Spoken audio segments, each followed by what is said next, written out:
the tiling techniques and the deck mud and fat mud techniques I used to do this awesome tile job for my buddy Jim. My son's starting to put up the cleavage membrane, or just paper and wire Aqua bar. I will put a list of all the ingredients. Yes, I said ingredients. All the supplies and tools that I use on this job. This is a soapbox. As you see me, the reason why I'm creasing all these corners and I'm folding it, I'm trying to make a like a waterproof membrane in here. As you fold these, I unfold it in the soapbox to keep the corners so no water can get in there. It's like a kind of like a swimming pool liner or a shower pan liner. That's how I liking it to. Like I said, I will not staple on any horizontal surface.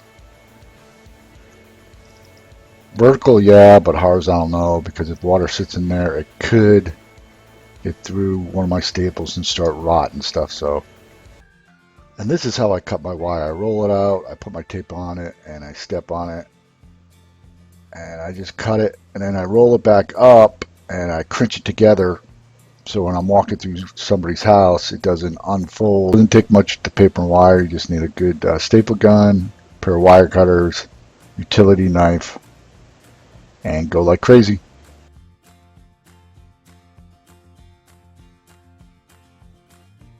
And the way you get this wire to get into the corners or outside corners is we fold it. I actually like to put it up on the wall, get it stapled, and I'll fold it into the corner. It's the best way and easiest way to work with this wire. And be careful with it because you can cut your hand. So if you need to, wear some gloves.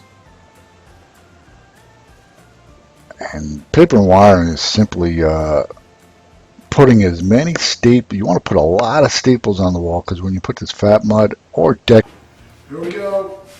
Okay, let's have fun now by slapping this fat mud on the wall. And there's no trick to it. I always work from the top up and work from the top down. This is a wood you see me pound into the wall to make it plumb or 1/4 inch by 1 inch. You get them in trim department at Home Depot. And those are the best float strips I use. I've used metal, plastic, but wood works the best. 1/4 inch by 1 inch. And I just cut them down to the height I need. And the other thing you see me using is a metal straight edge, they call it. But if you don't have a metal straight edge, you can use anything, wood, that's straight. You can rod. It's called rodding off the rodding off the mud in a seesaw motion side to side as you go up the wall on these strips. I've seen guys, contractors, who will screw in 1/2 inch wood strips before they float. So you can do that too. Like a guide. You don't have to pound your sticks in. For me, it's easier. But some guys like to plumb up their sticks by screwing them into the wall, and when they're done, they unscrew them and take them out, and then they fill in the voids later. But me, I'll pound my sticks in with a straight edge and a level, or just I like to use a 6-foot level now, and to make everything nice and plumb. That's a beautiful. You said it's early, and this is a 1/2 inch stick on the side because it's for the reason the mud is all 1/2 inch is for the trim. 1/4 rounds need 1/2 inch of mud. That's why you see all the backer board, well, not all of it, but if they're going to have a 1/4 round trim, it's a 1/2 inch.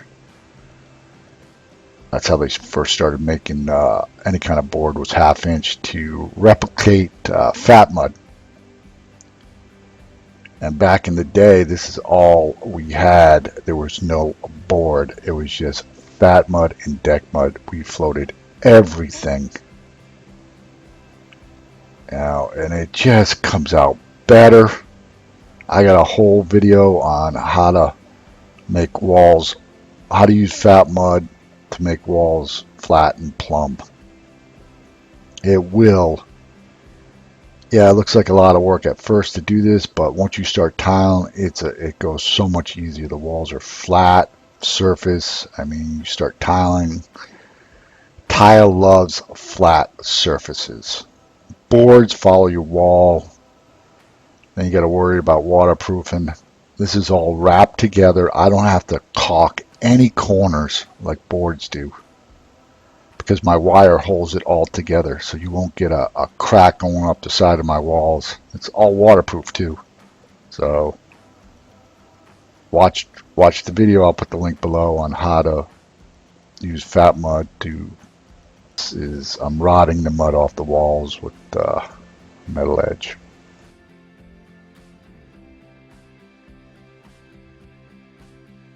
And the thing you'll see me wearing most often, besides my clothes, I always have my utility knife right there, that red one. That's a Husky, man. That thing's awesome.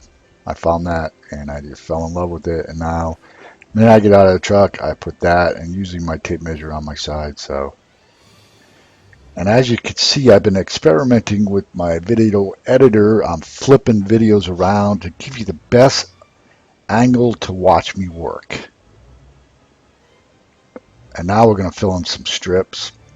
Remember to take your wood out of there. Do not leave these strips in there. They'll rot. So make sure you take them out and fill up the voids. I know some tile setters, I heard, I think they didn't work for me. They'll pull these strips out and they won't fill up the voids. When they start tiling, they'll use thin set, but thin set will get sucked into that crack, and you'll have a nice hairline crack later on in your wall or whatever that you chose to use thin set to fill it up. So always use fat mud like I'm doing right here. I just put enough into the void, and I put my flat trowel, and I just go up with the wall, keeping it flat. Doing this, if your mud is all loose, it's got to be firm to the touch. Another thing, if you float one of these walls and you go to float another wall and it starts setting up on you, you better be checking your walls. Touch them as you're floating. They're starting to get hard. Stop what you're doing and fill in the void and take your wood float and smooth it out. So I'm just measuring my pony wall, make sure it's perfect, which it is. So, and I like to check my walls with my level, straight edge, just to get if there's any kind of hump. I can smooth it out right now because the wall is soft. So that's the beautiful thing about fat mud. Board, you can't do that, but fat mud you can. Just take your time during this process with your wood float. I have a light but firm touch on here. I keep the surface of that tool as flat as I can on the surface. Make sure these walls are absolutely flat. The flatter your surface, the easier it is to tile it. So now I'm going to show you how to float a floor. On this floor I had to build up over an inch because he wanted the tile flush with the outside floor here, and the outside floor was hardwood floor, so he actually lowered this floor so I had plenty of room to put my deck mud. The thinnest you can go during this process is a ½ inch. You don't want to float anything under a ½ inch. Then that's why lately I do use hardy backer board on my floor to keep it low. But I've already checked this floor. It was nice and flat and level. That's why I just throw my 6 down. And I'm going off these sticks as guides. Because the subfloor was flat. And if the subfloor ain't flat, I'll throw some deck mud down on top of it before I float and get my long edge, and I'll just make it flat and level, and then I'll put my sticks on top of that. It's called a mud screed. So this is a great video. You really get to see me using deck mud, how I can make this floor perfectly flat. And just I speed up the video. You notice in my videos that I'll go at a normal speed, and then when I do a certain motion or a certain trade, what do I call it? Trade. I don't even know how to call it.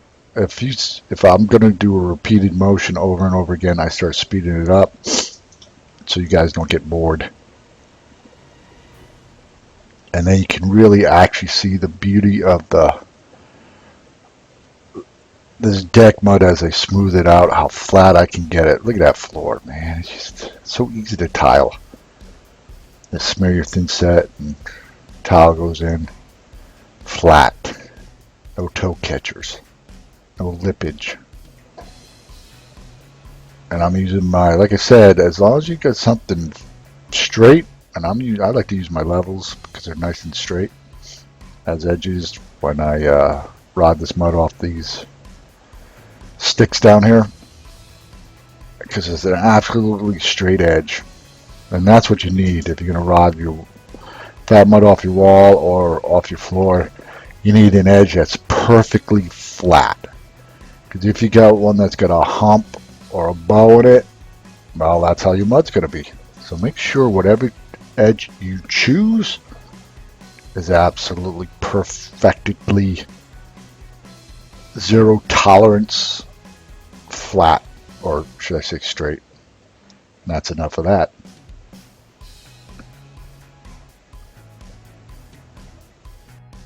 And another thing, I've been experimenting with my camera, putting it at different places so you can see me work these hand tools and whatever I'm doing. So there we go. Another thing you'll watch me do, I use my steel trowel, and once all the humps and bumps and whoopity-woos are out of the floor, it's like finishing concrete. I make it nice and smooth, as you can see. And yes, my tile is flush with that hardwood floor. Now we're going to tackle a difficult thing, which is a shower floor. These are called weep holes. You want to make sure they're open.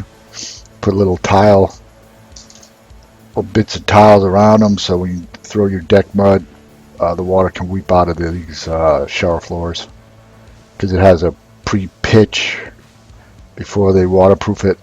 And I use, if you're doing a rubber membrane, I highly recommend you do what I'm doing now before you step in there, because if you put a little hole in those rubber membranes, man, then your shower floor is going to leak, because that's what happened to my brother. He did a rubber membrane. I think his utility knife slipped. He put a little puncture hole in there. He completed the whole job, and he got called back. I don't know if it was him. He doesn't even know. But he found a little hole, little puncture hole. So be extremely careful in those rubber membranes. I highly recommend you float them before you get in there. That's what I do. And what I do is I put my tile around the drain. I put mud around the drain. This is deck mud. And I take a piece of tile that I'm going to use to tile the shower floor. And I go around that drain and I make sure my tile is flush. And then from there I go to the sides. I do a 1/4 inch per foot pitch from the drain to the wall. And then once I get that pitch going, I make it level around the outside of this. It's called like a mud screed around the perimeter, nice and level, because you're going to be setting your tile on it. You want it flat and level, so when you do your shower floor, I like to do my shower floors first. Then it's easier to set your tile on there, your wall tile, because what you're going off is already level. So, and then as you look around that joint, you won't see, it'll be perfect. Again, I check around the drain constantly, and then I'm using my 2-foot level and different size wood floats for the pitch in here. Now, if you need to, slow down these videos and really watch how I do it. It's like think about a big bowl in here. And I just go round it. See that? Round. I actually like doing this. Call me crazy, but I like it. I like making this floor as perfectly flat because the tile goes in. And as you see at the end of this process, this floor is just perfect for tiling. But I love it because I get to bring these awesome teaching videos to you guys. And I know you appreciate them because I get a lot of comments and my views are going up. So do me a favor. I'll say it again. Hit the subscribe for me down there. These videos take a lot of work